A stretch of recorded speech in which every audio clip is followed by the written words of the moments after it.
नमस्कार. आपल्या चॅनेलवरती सर्व खवय्यांचं अगदी मनापासून स्वागत आहे. टिफिनसाठी किंवा जेवणाच्या ताटाची चव वाढवणारा आज आपण मेथीचा झणझणीत असा ठेचा बनवतोय.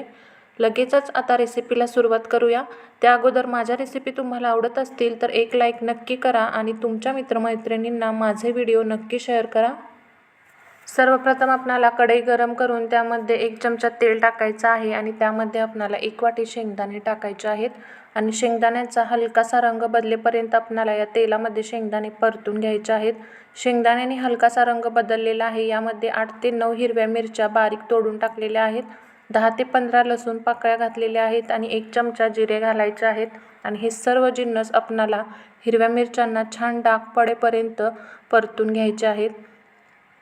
हिरव्या मिरच्यांना छान असे डाग पडलेले आहेत. आता यामध्ये आपण 1 मूठभर कोथिंबीर टाकणार आहोत आणि हे सर्व जिन्नस थंड करून घेणार आहोत.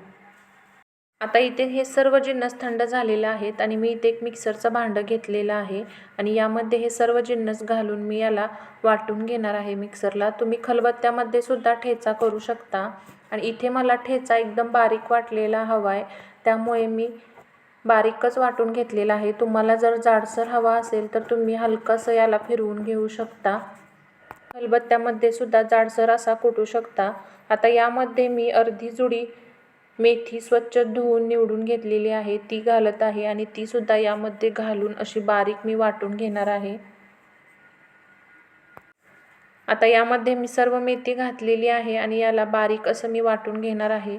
तर इथे तुम्ही बघू शकता आपला हा ठेचा छान असा बारीक वाटून तयार झालेला आहे. आता पुन्हा त्याच कढईमध्ये 2 मोठे चमचे तेल घ्यायचं आहे. ठेच्याला जर तेलाचं प्रमाण योग्य असेल तर खायला ठेचा छान लागतो आणि चविष्टसुद्धा लागतो. आता तेल छान गरम झालं की यामध्ये मी मध्यम आकाराचा बारीक चिरलेला कांदा घेतलेला आहे. याला हलक्याशा गुलाबी रंगावर परतून घेऊया. कांदा जास्त वेळ परतायचा नाही, हलकासा गुलाबी झालेला आहे, इथे तुम्ही बघू शकता. आता इथे आपण मिक्सरला जो वाटून घेतलेला ठेचा आहे तो घालणार आहोत. हे सर्व मिश्रण आपणाला छान असं 2 मिनटं परतून घ्यायचं आहे.